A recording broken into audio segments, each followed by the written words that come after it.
Zaidi ya wapiga kura 70,000 katika eneo bunge la Isiolo Kusini pamoja na wodi 3 za eneo la Kabras na Mbeere North wanatarajiwa kupiga kura hapo kesho kuwachagua viongozi wapya.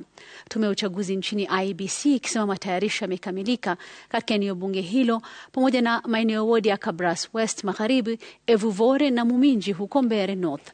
Na kama Mwangi anavyotuarifu, kinyang'anyiro cha ubunge huko Isiolo Kusini kinashindaniwa na mtu na nduguye wakitaka kumrithi baba yao Mohamed Tubi Bidu aliyefariki mwaka jana.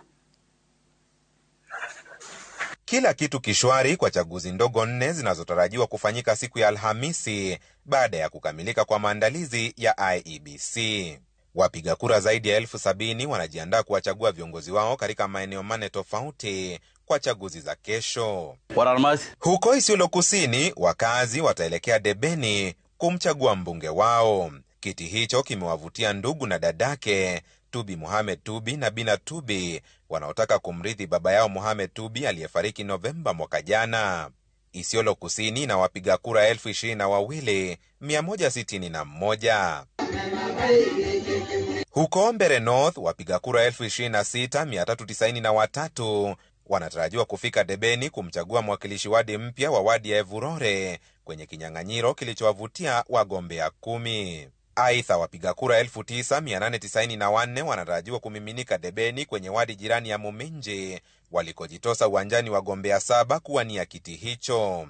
Viti hivi vilisalia wazi mwaka jana baada ya kujiuzulu kwa wawakilishi wadi Newton Karish na Duncan Mbui.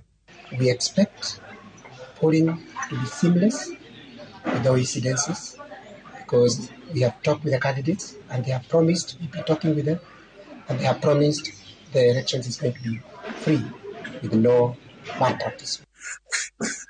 Hali kama hii inashuhudiwa huko West Kabras ambapo wapiga kura 11,639 wanajiandaa kumchagua mmoja kati ya wagombea 6 waliojitosa kwenye kinyang'anyiro cha uwakilishi wadi hiyo. We have maintained the tallying center to be Malaba Boys High School simply because the facilities are available here, unlike in West Kabras where most schools are not well fenced.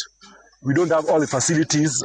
Some schools are inaccessible. Kamau Mwangi, runinga ya Citizen.